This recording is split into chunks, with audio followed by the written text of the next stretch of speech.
leer y comprender. Yo les voy a comentar, antes de empezar esta parte, yo les voy a comentar. Pues ustedes ven ahí, dice doctora. Sí, yo soy doctora en educación. Mis estudios son en la UPEU, nuestra amada UPEU. Me especialicé poco a poco en diversas instituciones, en San Marcos, y me gustó mucho lo que es educación. Entonces yo me he especializado bastante en lo que es investigación y lo que es análisis, ciencias sociales y otros más. Ahorita me voy a concentrar para que ustedes aprendan y aprendamos a manejar. A ver, Mariluz, muchas gracias, Daniel, micrófono. Listo, sigamos. Yo quiero que veamos aquí dos tipos de lectura. Y la gran mayoría de nosotros lee porque tiene que hacerlo por algún deber, o porque le han dejado algún trabajo, o porque simplemente...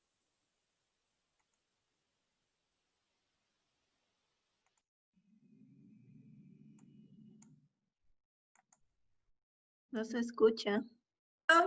Ahí, ya, gracias Hamilton. Entonces les decía, la lectura mecánica es la que hacemos de manera cotidiana.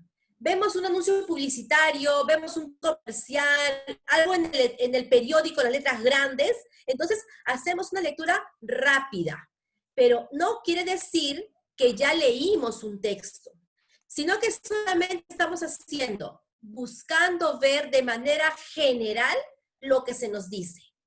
La lectura que nosotros tenemos que practicar es la comprensiva. ¿Por qué la comprensiva? Porque me va a permitir que de manera detallada yo pueda analizar un texto en sí. Me va a permitir captar información muy importante. Me va a permitir analizar diversos conceptos y también, sobre todo esta última parte, alcanzar una visión analítica sobre el tema. Nosotros a partir de esta fecha, en la Escuela de Guías Mayores, vamos a trabajar con ese tipo de lectura. Por eso es muy importante que a partir de hoy, todos nosotros practiquemos esta forma de leer, que es la lectura comprensiva. Cuando aplicamos la lectura comprensiva, tenemos que ahora conocer 3 niveles básicos. En primer lugar, vamos a conocer ahora los niveles. Tenemos ahí nivel de comprensión literal. Y como su nombre lo dice, fíjense, es una capacidad básica, porque solamente me va a permitir el poder explorar aprendizajes en un nivel superior. Pero cuando decimos superior, me estoy refiriendo a lo más elemental que el texto dice. No es que he profundizado, sino que solamente me va a dar como base para tener una óptima comprensión. Entonces, cuando yo leo por primera vez un texto, a mi primera lectura ya le debo estar aplicando la comprensión literal. Primera lectura. Segundo tipo o segundo nivel de comprensión es la inferencial.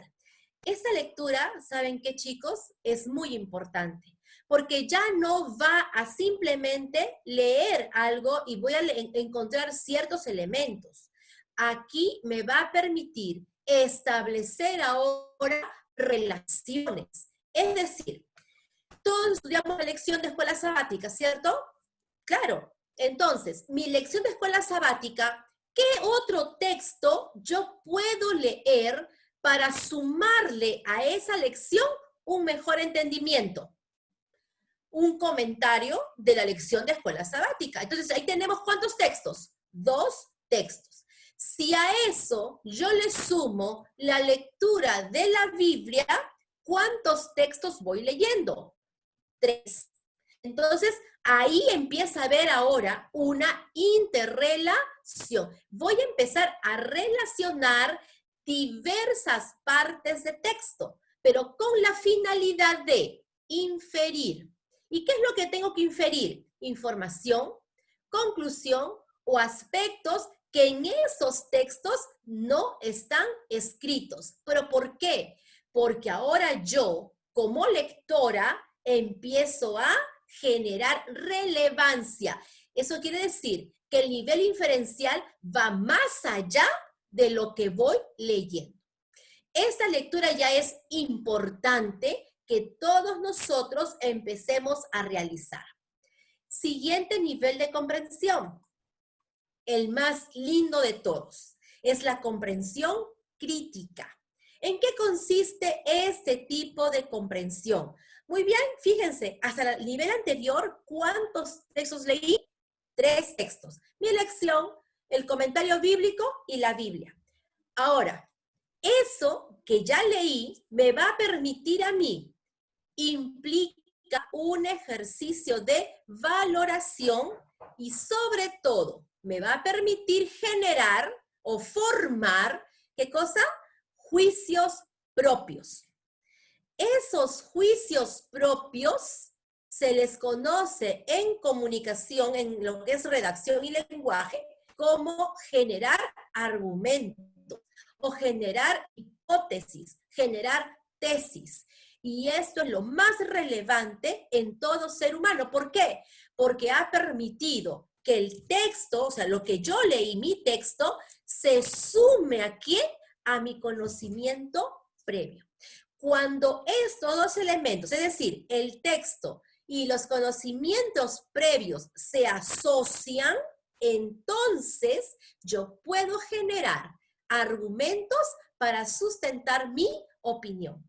Entonces, si alguien me preguntase, por ejemplo, ¿por qué eres cristiano? ¿Por qué crees en Dios? Díganme ustedes, ¿qué tipo de respuesta a esa pregunta se le hace? Una respuesta de nivel crítico. ¿Por qué? Porque tú tienes que haber leído para sustentar tu posición o tu opinión. Pero ¿qué pasa cuando yo hago una pregunta de esa índole y no leí mucho o no conozco mucho? Entonces mi respuesta será, ¿soy cristiano? Porque creo en Cristo. Sí, yo creo, pero ¿por qué? No sé. Entonces esa pregunta, esa respuesta no sé, me da a entender que la persona no conoce del tema. Ahora, ¿a qué quiero llegar con todo esto? ¿Por qué es tan importante el leer de esta forma, llevar una lectura? Porque a partir de esta fecha, sus evaluaciones tienen un mejor significado, van a tener una variación. Pero para llegar a tener, miren bien, esta forma de evaluarse, fíjense ahora, yo tengo que aplicar mi primera parte de evaluación. ¿En qué consiste esto? Yo voy a tener aquí un librito, no sé si ustedes lo pueden visualizar. Este librito es de la RAE, que dice Ortografía de la Lengua Española. Ese es un libro base que yo he leído para enseñar a mis alumnos de redacción científica en la universidad. Entonces, cuando yo les digo a mis chicos, lean esto, todo el mundo me mira, doctora, ¿por qué nosotros? ¿Qué hemos hecho? Y yo me río porque esto para mí es como la Biblia para nosotros adventistas. Ya, para redacción, este es el libro que deben manejar. Entonces, yo les digo a ellos, vamos a aplicar técnicas para aprender a leer. Y la primera técnica que yo les enseño a mis alumnos y ahora a ustedes, chicos, es subrayar. Para eso, yo siempre les pido a ellos que tengan lápiz. Tener un lápiz, como yo tengo aquí mi lápiz, es un lápiz especial, que me sirve ¿para qué? Para subrayar lo que yo voy considerando. Con la práctica, ustedes van a tener que aplicar esto. ¿Por qué? Porque miren, por ejemplo, vamos a ver aquí, todos en su casa tendrán un resaltador. Yo voy a sacar mi resaltador ahora. A ver, miren. Entonces yo con mi resaltador empiezo mi lectura, fíjense bien, y voy a empezar a subrayar. ¿Pero qué voy a subrayar? A veces subrayamos cosas inadecuadas. Entonces voy a aplicar mis estrategias para aplicar un buen subrayado. Luego, un buen sumillado y recién puedo decir, ahora voy a resumir. Entonces, fíjense aquí lo siguiente. Quiero que observemos ahora esta imagen. Yo he buscado de nuestro año bíblico y estoy aquí. A ver, ¿quién me puede decir A ver, Pastor Mujica, dígame usted, ¿en qué libro estamos leyendo del año bíblico? ¿Está el Pastor Mujica? Ya se me fue. Salmos. Ah, pero fíjense, yo estoy sacando de otro libro hoy día. Yo quiero que ustedes más o menos vean. Y fíjense lo siguiente. Aquí estoy hablando de quién. Si ustedes leen rápidamente el texto, se van a dar cuenta que yo he marcado ciertas palabras, ¿cierto? Miren las palabras que yo voy marcando. Por ejemplo, a esto le he hecho un círculo. A ese círculo le estoy dando el subrayado de realce. ¿Por qué? Porque para el lector, ojo, para el lector, eso significa algo importante. Entonces yo resalto lo relevante, que puede ser un nombre, puede ser una fecha, una cifra, un porcentaje. Entonces yo subrayo porque considero que es relevante. Entonces subrayado de realce. Pero también he aplicado, miren estas líneas, acá hay una línea que está en negrito, ¿no? Lo he resaltado en negrito, acá hay otra, y aquí abajo hay otra. Ese es otro tipo de subrayado, que se llama lineal. ¿Subrayado de qué tipo? Lineal. Entonces, hasta ahora van dos subrayados, fíjense. Realce, ¿para qué me sirve? Resaltar términos o palabras o una idea concreta para darle importancia. Luego tengo el subrayado lineal. ¿Para qué me sirve el lineal? Porque me va a marcar una idea importante, pero ojo, es una idea más extensa. Fíjense, es como una oración general que se expresa dentro de ese párrafo.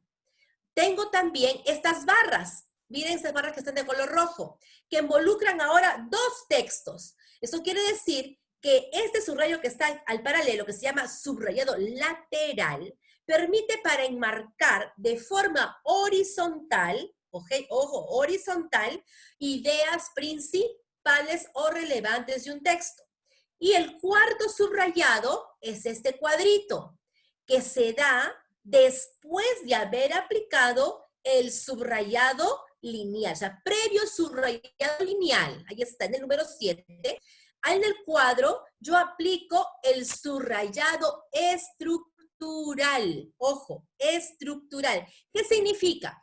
Que estoy tomando una idea y la paso al margen derecho, a mi mano derecha va ese subrayado estructural. Entonces, ¿cuántos tipos de subrayado tengo? 4. Realce, lineal, lateral y estructural. Eso le estoy aplicando a un texto bíblico, porque estoy sacando ejemplos para que ustedes puedan ver manejando lo que vamos a hacer en la Escuela de Guías Mayores. Ahora, luego que ya subrayé, apliqué mi primera técnica, voy a aplicar mi segunda técnica ahora, que es el sumillado. Entonces, teniendo en cuenta lo que ya subrayé previamente, yo voy a dividir mentalmente en dos mis textos. Entonces, del versículo 1 al versículo 6 voy a tomar una idea y del versículo 7 en adelante voy a tomar otra idea. Entonces, fíjense lo que estoy haciendo ahora a este margen, a mi margen izquierdo. No se olviden, al margen derecho fue mi subrayado estructural y al margen izquierdo voy a trabajar mi sumilla. ¿Qué es la sumilla? Es extraer los puntos más relevantes y traerlos de manera parafraseada. Una vez más, ¿qué es el sumillado?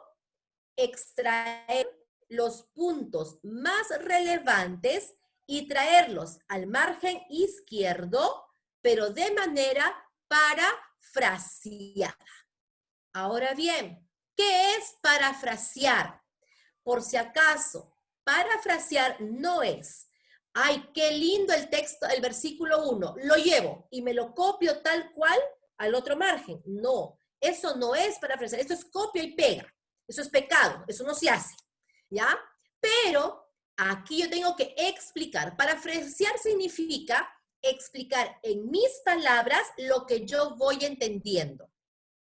Entonces, lo que yo voy entendiendo, lo traigo a la sumilla. ¿Ven?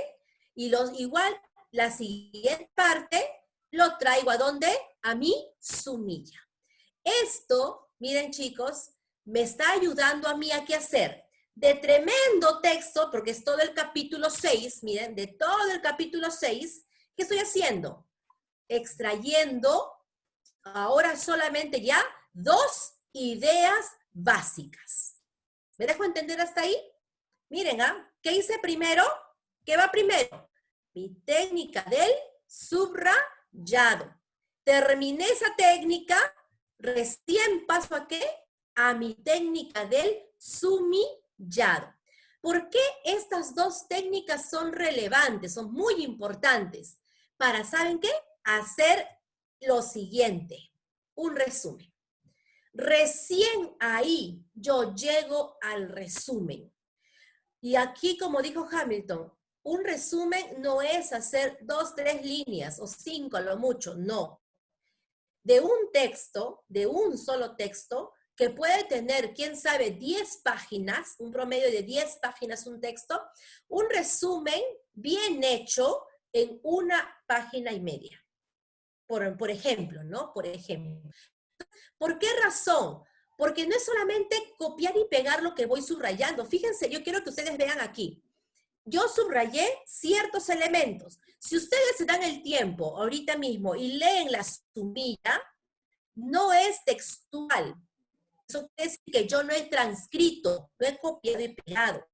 Y si ustedes ya leyeron las sumillas, fíjense bien, y las llevo al resumen, tampoco es copiado y pegado, sino que yo voy ahora de esas 2 sumillas a generar un resumen. Y este resumen, fíjense bien, es la condensación del capítulo 6. ¿Me dejo entender ahí? ¿Sí? ¿Mueven su cabecita? ¿Sí? Muy bien. Entonces, miren chicos, qué importante ahora es leer. Ya no es simplemente cojo mi texto, ¡ay, qué bonito! ¡Fua! Lo subrayo, lo marco, le pego sticker, le pongo post-it, ya no. De aquí en adelante, el leer significa marcar ligeramente, ¿no es cierto?, lo más relevante y extraer.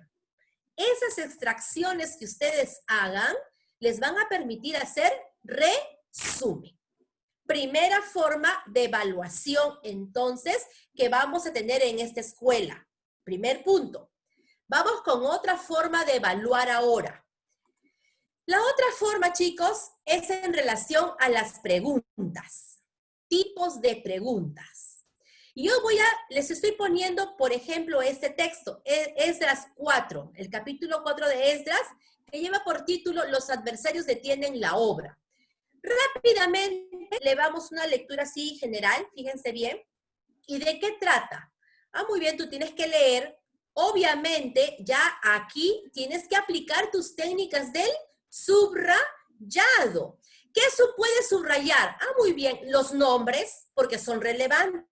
Las acciones, porque son importantes. Y recuerda, tú puedes aplicar en el texto los 4 tipos de subrayado. O sea, no es algo que solamente lineal o solamente realce, no. Los 4 tipos pueden aplicarse dentro de un mismo texto. ¿Qué más? Ahora fíjense lo siguiente. A ese tipo, a este texto, yo le voy a fabricar preguntas, ¿ok? Y veamos aquí. Existen 3 niveles de preguntas con las que ustedes van a ser evaluados. 3 niveles. El primer nivel, vamos a verlo aquí, dice, por ejemplo, ¿de dónde venían Judá y Benjamín? Es una pregunta precisa. Y su respuesta es literal. Y tiene mucho que ver con lo que acabo de mencionar hace un instante, los niveles de lectura. Primer nivel, literal. Entonces, miren, automáticamente, ¿no es cierto?, se lanza y se dan alternativas a su pregunta. ¿De dónde venían Judá y Benjamín? ¿Qué tengo que haber hecho? Leer mi texto y tener aquí su respuesta. De acuerdo al texto que acabo de leer, la respuesta vendría a ser la letra C.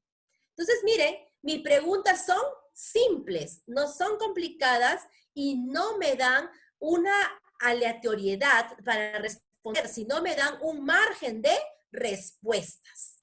Siguiente tipo de pregunta. Pregunta de tipo 2.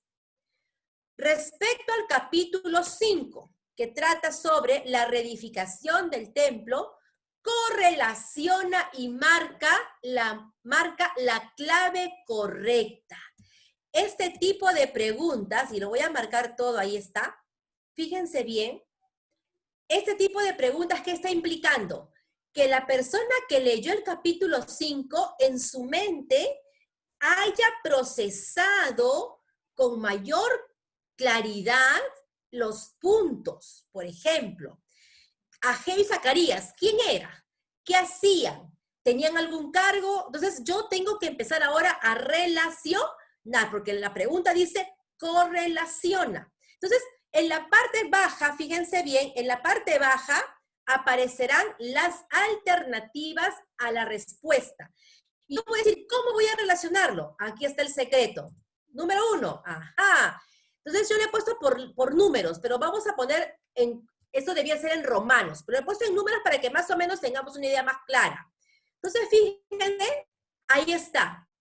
Sería 4 en romanos, 3 en romanos, 1 en romanos y 2 en romanos. ¿Dónde está mi respuesta? Entonces, yo automáticamente la marco. Tipo 3. Pregunta tipo 3. Y aquí viene algo muy importante. Se modificaron las preguntas. ¿Por qué?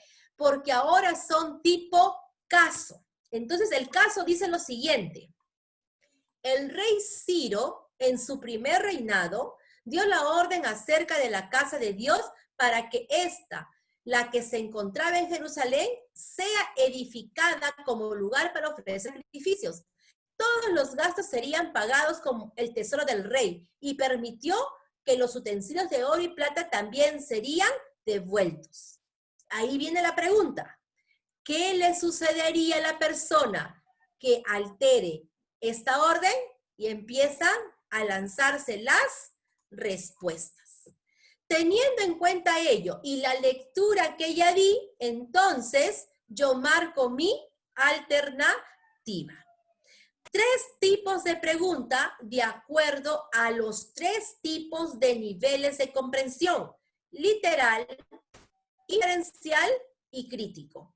El tipo de pregunta 3 siempre nace a partir de un caso, ¿ok? A partir de un caso surge la pregunta de nivel 3.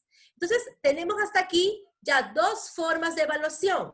La primera fue aplicando las técnicas subrayado, sumillado, y el examen sería el resumen. El resultado es el resumen. Y la segunda forma es a través de preguntas de tipo 1, de tipo 2 o de tipo 3. Siguiente forma de evaluación. Vamos ahora aquí a conocer acerca de la estructura de un texto, porque ustedes, a partir de ahora, cuando se les diga, vamos a hacer un texto, vamos a hacer por ejemplo, sobre X punto, lo que es la amistad y la autoestima, en la tarjeta agrupada, por ejemplo, hay esto, se les dice, vas a redactar un texto, aquí está tu estructura, que tiene introducción, tiene conclusión y tiene desarrollo. Ahora bien, si ustedes observan y me decir, pero ¿qué hay en la introducción? ¿Qué puede haber en un desarrollo, en una conclusión? ¿Cómo? ¿Qué elementos voy a ingresar? Pero aquí está la respuesta. Vamos con lo siguiente. Fíjense bien. En la introducción de un texto habrá el tema. Es decir, de qué trata lo que va a hablar. Por ejemplo, yo digo, vamos a tratar autoestima, el tema será autoestima. ¿Ok? Si digo motivación, la motivación tiene que aparecer en el primer párrafo. Si ustedes ven aquí la estructura está por párrafos, el primer párrafo es solamente introducción, entonces se hablaría de la motivación. ¿Cómo motivo? A través de preguntas directas, sin respuesta, a través de datos, a través de anécdotas o frases célebres. son formas como yo puedo motivar. ¿A quién? A mi lector, no a mí, o sea, no a mí como escritor, sino que yo motivo a que otros puedan leer el texto que estoy haciendo. ¿Cuál es el objetivo? ¿Qué es lo que yo busco con el tema autoestima? Obviamente, dar a conocer lo que es la autoestima. O puede ser permitir que los lectores conozcan las consecuencias de una mala autoestima. Entonces, el objetivo, ¿a quién alude? Al tema que estoy presentando. Y la idea central es todo lo que va a girar, es decir, de qué tratará todo el texto que voy a elaborar. Por ejemplo, si mi tema es la autoestima, yo voy a decir, ¿es buena o es malo tener autoestima? Es bueno. Por lo tanto, mi oración, ojo, mi oración sería, la autoestima es correcta en la vida del ser humano. O puede ser, una autoestima correcta permite una formación adecuada en el ser humano. Entonces, ¿qué estoy haciendo? Una oración. Todos esos elementos tienen que aparecer ¿dónde? Solo en la introducción. Ahora, en el desarrollo, aquí yo tengo que subdividir en diversos subtemas. Y aquí he puesto subtema 1, 2 y 3, que son 3 párrafos. Cuando decimos subtema, entonces en mi mente tiene que aparecer ahora párrafo. Miren, subtema, un párrafo. Subtema 2, otro párrafo. Subtema 3, otro párrafo. Entonces, yo voy ordenando. ¿Y qué va en un párrafo? ¿Qué es un subtema? Ojo, si mi tema es autoestima, ¿qué puedo hablar de la autoestima? Subtema 1, ¿qué es la autoestima? O sea, voy a definir la autoestima. Subtema 2, puedo hablar de los tipos de autoestima. Subtema 2 sería entonces los tipos. Subtema 3, puedo hablar de los beneficios. Entonces, mi subtema 3 y el párrafo 3 que va a tener, los beneficios de tener una buena autoestima. Todo ello, ¿dónde está? Dentro del desarrollo. Y el punto final para el texto es la conclusión. Y solamente tiene 2 elementos básicos que les estoy dando ahora a ustedes, que es, en primer lugar, hacer una síntesis. ¿Qué es la síntesis? ¿Un resumen? Se podría decir que sí, pero ¿de dónde saldría? De las ideas principales que están en los subtemas. Es decir, voy a extraer una idea del subtema 1, otra idea del subtema 2 y una nueva del subtema 3. Uno todo ello, lo uno y genero una síntesis. Por último, la reflexión, que yo siempre recomiendo que sea una pregunta. ¿Por qué? Porque las preguntas sin respuesta hacen que el lector empiece a resolver esa incógnita mentalmente y le permite de manera personal hacer su reflexión. Entonces, fíjense, hasta aquí hemos visto, primero, lo que son los niveles. Número 2, las técnicas, subrayado, sumillado y resumen. Número 3, los tipos de pregunta. Y número 4, lo que es un texto. Lo que es un texto. Vamos con la siguiente evaluación. Ensayo. Y aquí la cara de mi general se debe asombrar ahorita, porque él quiere que se haga ensayo, ¿sí o no, general? Ya, me ha pedido. Eso. Me ha pedido del pueblo. Vamos. Entonces yo quiero que ustedes hoy día aprendan esto. Y fíjense, hacer un ensayo no es fácil.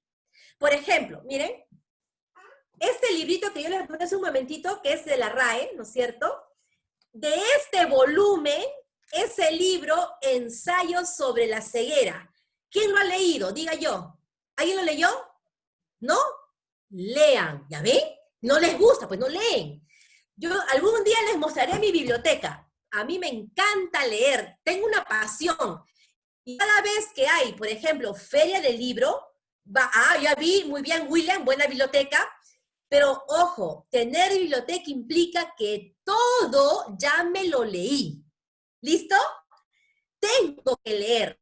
A mí me fascina leer y ese es un pecado para mis alumnos, porque yo les pongo el ejemplo de ellos. Y dicen, doctor, ¿va a leer todos los trabajos?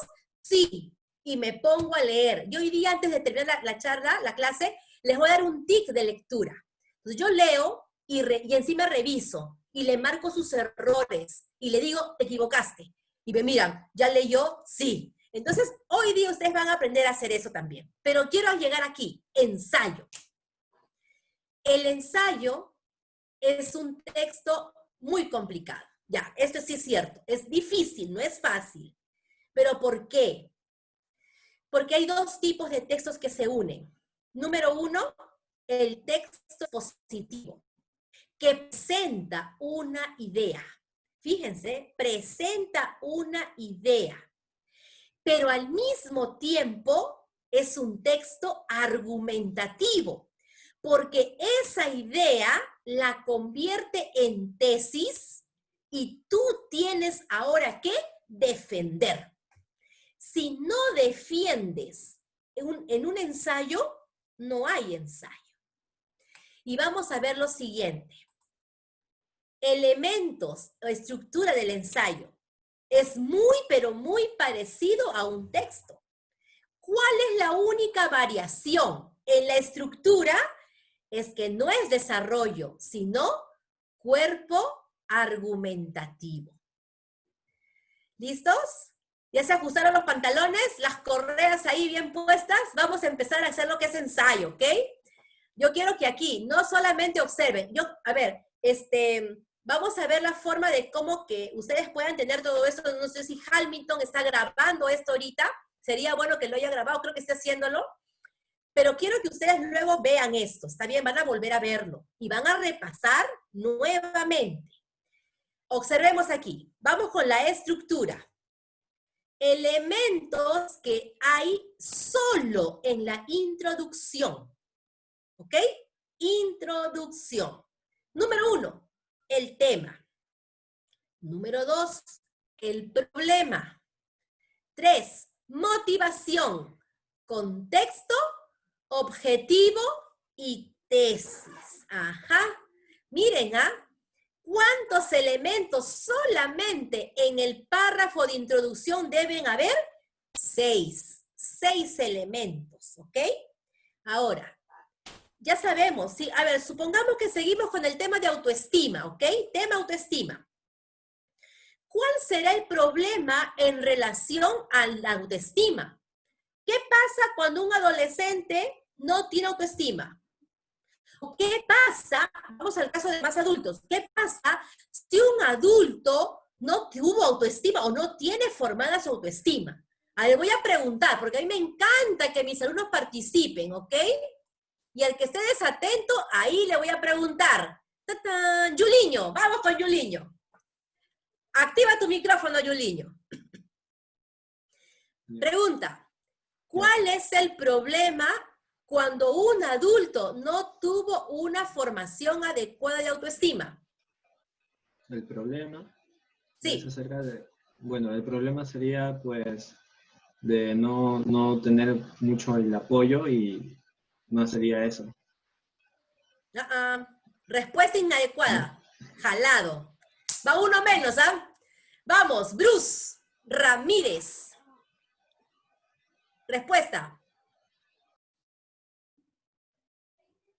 Bruce, no te escuchamos. Muy bien, ahora sí, un problema sería inseguridad en tomar decisiones. Muy bien. Una inseguridad. Perfecto. Un tema, ¿ok? Inseguridad. Pero dijo la palabra en tomar decisiones. Supongamos, estamos hablando de un adulto de aproximadamente ya de 23 años. ¿Está bien? A ver, levanten la mano los que tienen ese promedio de edad. 22, 23 años. Hamilton, baja la mano. Muy bien. ¿Qué decisiones se toman a esa edad que son muy, pero muy importantes? A ver, voy a preguntar, A ver, Ruth Angulo Fretel. ¿Dónde está Ruth Angulo Fretel? Su micrófono, por favor. Aquí estoy. Muy bien. Dime tú, ¿qué decisiones a esa edad son muy importantes? A los 23 dijiste, perdón. Sí, un promedio.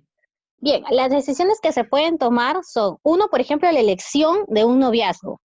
También podría ser que en esa edad, dependiendo de la circunstancia en la que está, también la elección de una carrera profesional. No está dentro de los promedios de aquellos que no han podido a los 18 posiblemente. Excelente. También puede pasar, ¿no?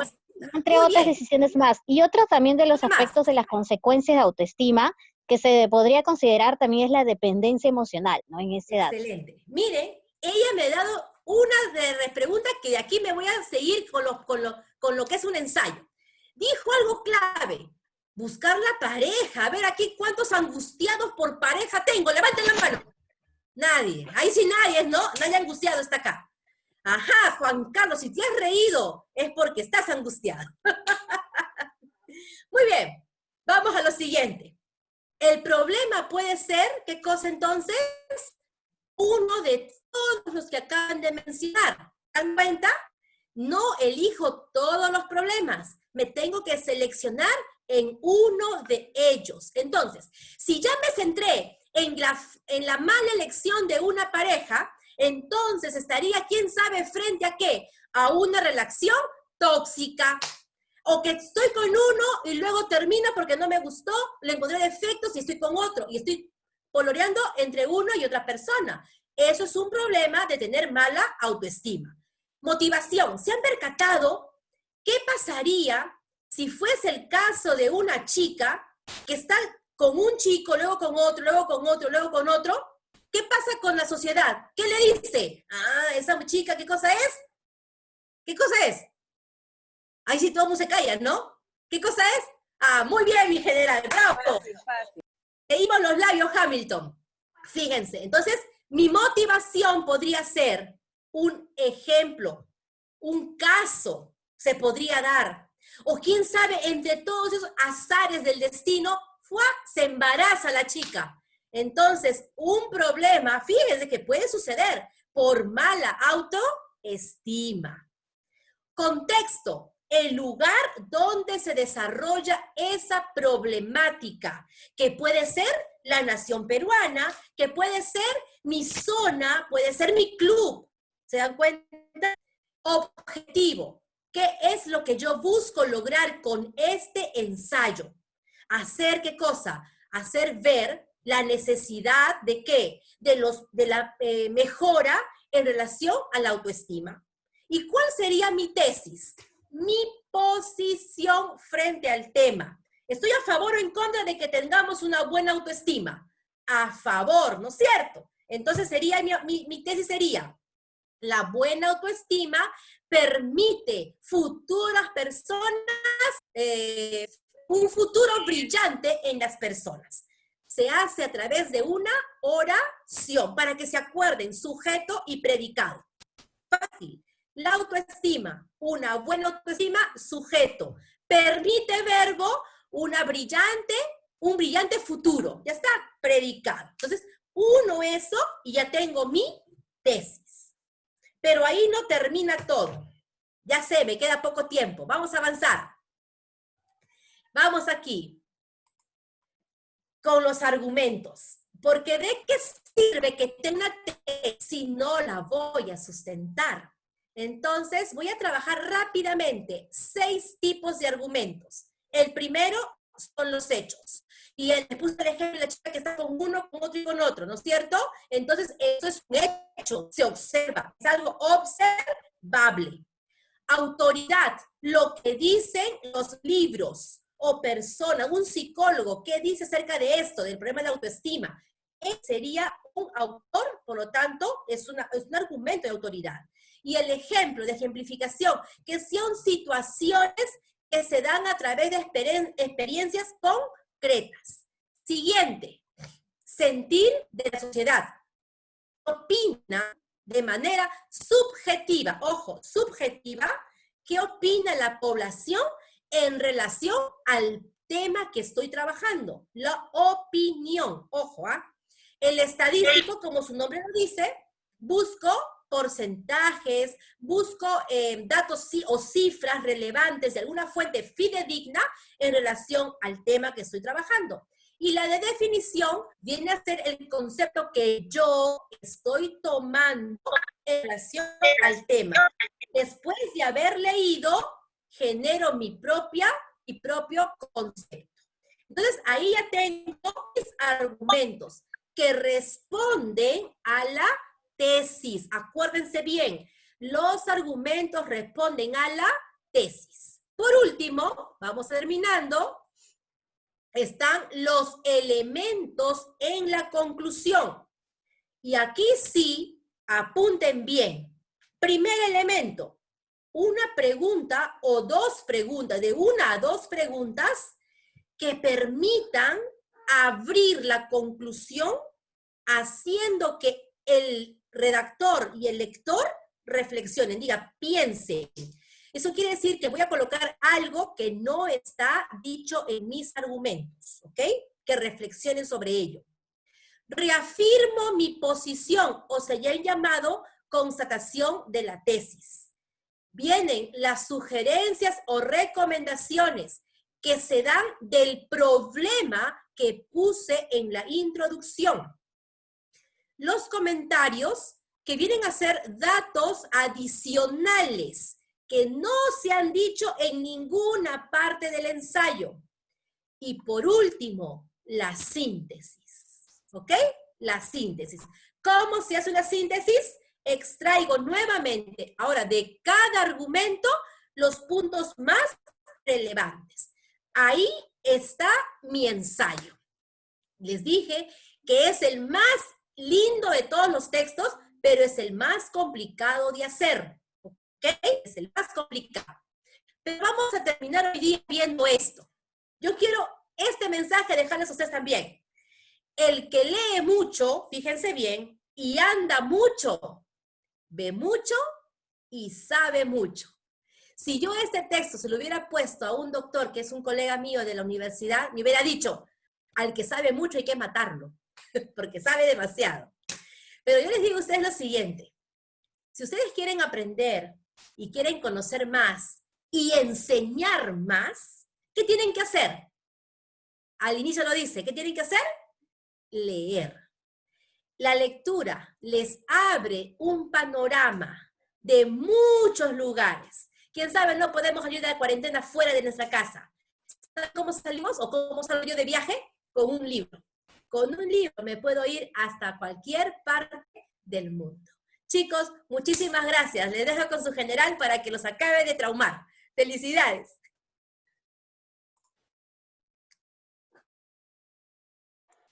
Muy bien.